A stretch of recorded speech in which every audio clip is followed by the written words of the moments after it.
हमारा एक ही तो हमदम है।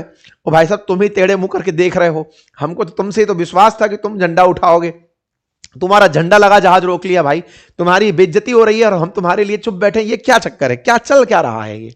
रूस ने कहा कि साहब ये अंतरराष्ट्रीय कानून तोड़ना है। मैं पुतिन आपसे ये उम्मीद नहीं करता था। अंतरराष्ट्रीय कानून तोड़ना ये आपसे बेहतर कौन समझाएगा इनको, आप बेहतर तरीके से समझा सकते थे, शक्तिशाली थे, आप भाषण देने के लिए बने थे।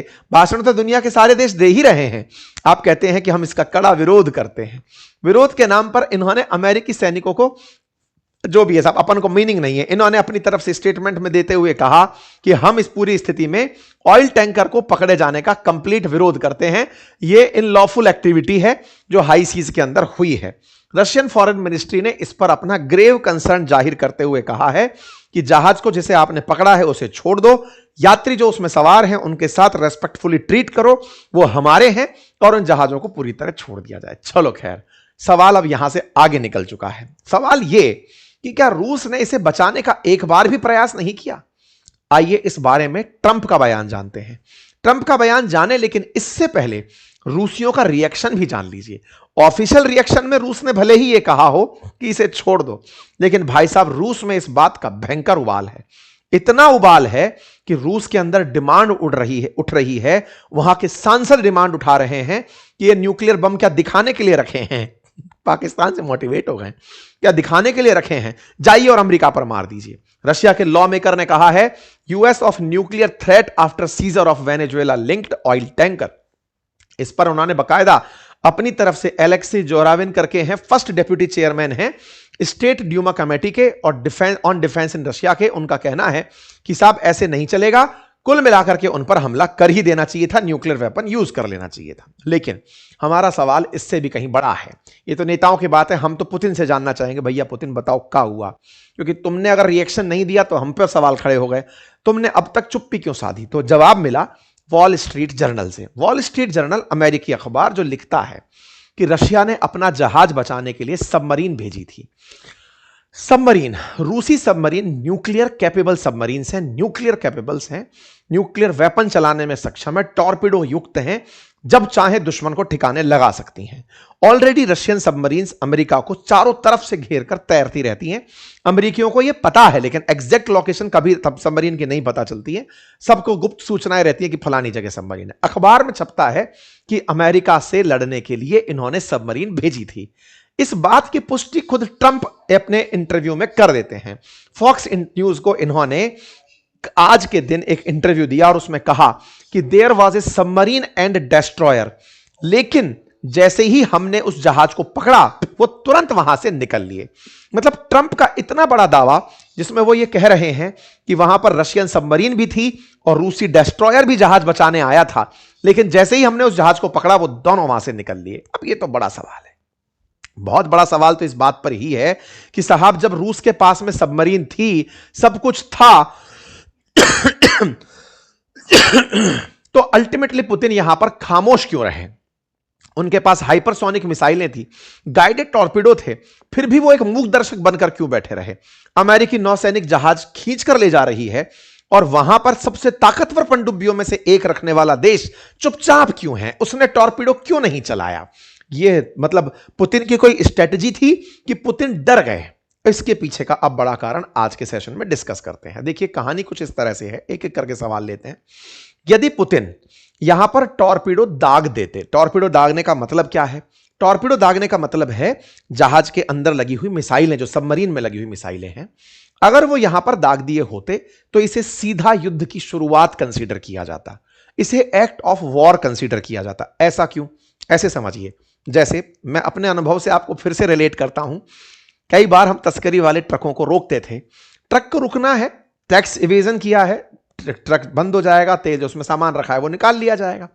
लेकिन अगर वो हम पर फायर खोल दे तब तो भाई साहब हमें इसे अटेम्प्ट टू मर्डर में डालना पड़ेगा कि इसने हमें मारने का प्रयास किया।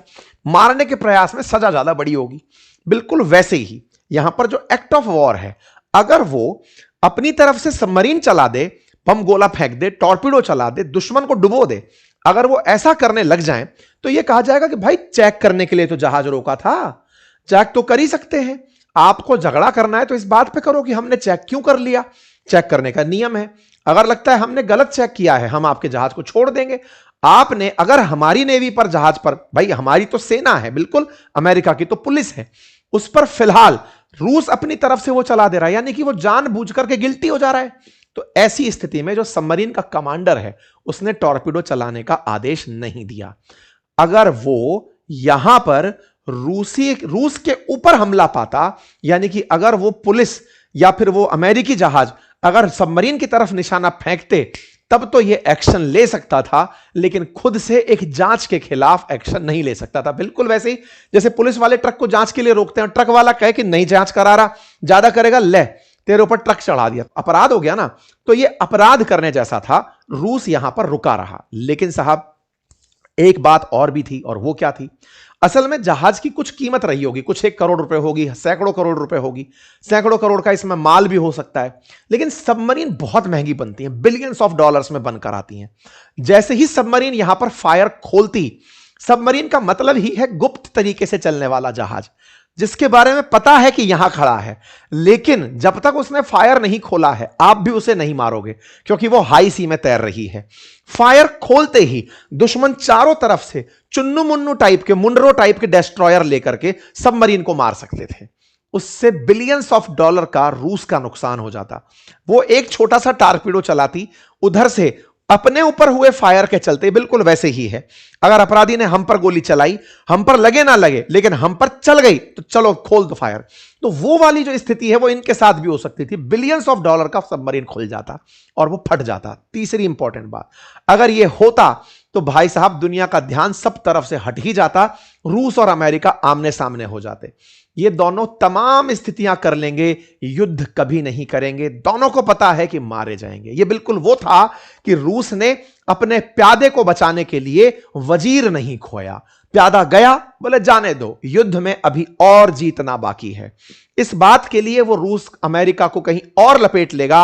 वो ये मानेगा कि यह हमला नहीं है, कब्जा है, देख लिया जाएगा। अर्थात पुतिन ने यहां पर फिर एक बहुत बड़े संयम का और रणनीतिक सूझबूझ का परिचय देते हुए अमेरिका को जो वो कर रहा है करने दिया, लेकिन यह भी बता दिया कि आप जो कर रहे हो ये हमें पता है, और अगर आप ये करते रहे तो हम टिट फॉर टैट जब करेंगे तो आप हमें रोक नहीं पाएंगे। ये बात रूस ने इन्हें संदेश में भिजवा दी। लेकिन कुछ भी हो सर, कुछ भी हो, ट्रंप तो यही कहेंगे कि मैंने रूसी जहाज पकड़ लिया, और रूसी जहाज पकड़ के अपन तो पायरेट्स ऑफ कैरेबियंस हैं। वेनेजुएला के नाम पर पकड़ लिया, कभी ईरान के नाम पर पकड़ लेंगे, कभी रूस के नाम पर पकड़ लेंगे। पकड़ तो लिया ना साहब, बिल्कुल साहब पकड़ लिया। ट्रंप के इससे हौसले बढ़े हुए हैं, लेकिन ट्रंप के साथ रहने वालों की चिंताएं बढ़ी हुई हैं। क्यों? क्योंकि पुतिन कहीं तो गुस्सा निकालेंगे। निकाले क्या किए भाई साहब? जाते ही पेल दिए। किसको? यूक्रेन को। गए गुस्सा होकर के, जाकर के रशिया ने कहो बोले खोलो फायर यूक्रेन पर। बहुत हुआ सम्मान, बहुत चाहिए शांति शांति शांति। घर पहुंच करके फ्रस्टियाए हुए रूस ने यूक्रेन के ऊपर फायर खोल दिए। रातों रात 242 ड्रोन चलाए गए हैं, छेद दिया गया है भाई साहब। हेडलाइंस हैं घंटे घंटे भर पहले की कि यूक्रेन पर बढ़िया स्ट्राइक हो गई है। Russia strike Ukraine with Oreshnik ballistic missile, जिसको one of its most advance ballistic missile कहा जाता है। एक बार में ही 6-6 राउंड फायर करने वाली मिसाइल खोल दी। क्या ही फर्क पड़ रहा है, वो तो पहले छिदा पड़ा है। खैर फिलहाल के लिए यूक्रेन पर हमले की तस्वीरें बाहर आती हैं। ये धाम तमाम वीडियोस बाहर आने लगते हैं जिसके अंदर मिसाइलें चलाई जा रही हैं रशिया के द्वारा, अपने द्वारा, मतलब यहां पर यूक्रेन को टारगेट किया जा रहा है। तस्वीरें हैं ऑर्सेनिक मिसाइल चलाने की। ऑर्सेनिक मिसाइल का एक सीन वीडियो में भी कवर हुआ, हम यहां पर आपको दिखाना चाहेंगे। एक बार के लिए आप इसे देखें। एक मिसाइल का गिरा, दूसरा हिस्सा, तीसरा। ऑर्सेनिक 6 बार में फोड़ती है, और इस बात का अमेरिका को अंदेशा था, इसलिए अमेरिका ने तत्काल प्रभाव से जो यूक्रेन में यूएस की एम्बेसी है उसको सूचित कर दिया था कि बेटा अंदर रहना, आज गोला चलाएंगे अंकल, तो ऐसे में तुम बाहर मत निकलना, पता चले लपेटे में आ गए। तो ऐसा करके इन्होंने एक दूसरे का फ्रस्ट्रेशन निकाल लिया। ये कहा हमें क्यों मारा, हमसे क्या नाराजगी थी भाई, तुम्हारा जहाज अमेरिका ने पकड़ा, हमें फिर भी छेद दिया गया। ये फिर से बाहर निकल आया कि भाई ये तो गलत बात है। खैर जो भी है, अमेरिका और रूस के बीच चल रही इस तनातनी में अक्सर बीच में जो रह जाते हैं वो पाट के अंदर जैसे आटे में घुन पिसता है, पिसते चले जाते हैं। खैर फिलहाल के लिए गेहूं के साथ घुन पिसता है, वैसे पिसते चले जाते हैं। फिलहाल के लिए इन दोनों के बीच की इस कसमकश के अभी और भी नमूने देखने बाकी हैं, क्योंकि रूस ने कहीं ना कहीं पूरी दुनिया में अपने प्रभुत्व को खो दिया है। रूस धीरे धीरे अपनी उस पहचान को शेड होता हुआ पा रहा है जिसे ट्रंप बार बार कह रहे थे। ट्रंप कह रहे थे कि रशिया फेल हो रहा है, रशिया फेल हो रहा है। वास्तविकता में भी यूएसएसआर को 1991 में अमेरिका ने ही 15 देशों में तोड़ा था। अब फिर से रूस पिछड़ता चला जा रहा है। इसका प्रमाण सीरिया में असद की सत्ता के फेल होने पर आपने देखा, वेनेजुएला में मादुरो की सत्ता को फेल होते हुए आपने देखा, और अब ईरान में खैमनेई की सत्ता फेल होने जा रही है। उसका एक डिटेल सेशन मैं लेकर आ रहा हूं थोड़ी ही देर में अपनी पाठशाला पर, उसे देखिएगा जरूर। लेकिन अमेरिकी वर्चस्व चल रहा है, पैसे वालों की सत्ता चल रही है। रूस कहीं ना कहीं कॉम्प्रोमाइज कर रहा है। अगर रूस अभी भी संघर्ष नहीं किया, सजे हुए न्यूक्लियर वेपन्स को सजा के रखता रहा, तो इस दुनिया में रूस का प्रभुत्व हमेशा के लिए खत्म हो जाएगा। संभव है कि रूस कुछ ही क्षेत्रों तक सीमित रह जाए, उसकी गणना कभी पावरफुल देशों में ना हो। यह सूचना मैं इसलिए दे रहा हूं क्योंकि अभी एक ही नहीं, कुछ और भी लगभग 4 ऐसे वेसल्स ऑलरेडी चल रहे हैं अमेरिका की नजर में, जो नाम बदल चुके हैं, अमेरिका जिन्हें पकड़ने जा रहा है। अगर ऐसा होता है, रूसी जहाज पकड़े जाते हैं, तो यह जहाज पकड़ना नहीं, रूस को चैलेंज करना कंसीडर किया जाएगा, अमेरिका की सत्ता स्थापित होना कहा जाएगा। अमेरिका ने अपने आप को ट्रंप के नेतृत्व में पुनर्स्थापित कर दिया है, इस बात में कोई दो राय नहीं है। लेकिन ये जिस अति के साथ आगे बढ़ रहे हैं, इसके साथ गलत कुछ बहुत बड़ा होगा। इसी अंदेशे के साथ पूरी दुनिया आशंकित है, क्योंकि अति सर्वत्र वर्जते। बाकी आप लोग इस विषय पर क्या सोचते हैं, अपनी राय जरूर कमेंट बॉक्स में दें। आप में से तमाम साथी जो मेरे गला खराब होने पर नित्य प्रतिदिन अपनी संवेदनाएं, अपनी शुभकामनाएं मेरे साथ साझा कर रहे थे, उनका हृदय की असीम गहराइयों से धन्यवाद। आपका प्यार और स्नेह यूं ही बनाए रखें। इस बीच में एक बार मैंने अपील की कि आप सभी अपना प्यार मुझे अगर चैनल सब्सक्राइब करके दिखाते हैं तो मुझे अच्छा लगेगा। आप में से बहुत से साथियों ने चैनल को सब्सक्राइब किया, मुझे बहुत ही अच्छा लगा। आप यूं ही हमें मजबूती दें, और जो नए साथी हैं वो भी चैनल सब्सक्राइब करें, और हमारे इस मिशन को जिसमें अंकित इंस्पायर इंडिया हो रहा है, इसको और ऊंचाइयां दें। फिलहाल के लिए इतना ही। अपना ख्याल रखें, चैनल पर नए तो सब्सक्राइब करें, हमारे एप्लीकेशंस बातें बाजार की और अपनी पाठशाला को चेक करें। आपके अनुरूप अगर वहां कोई कोर्स है तो उसे अवश्य ज्वाइन कर सकते हैं। Thank you so much.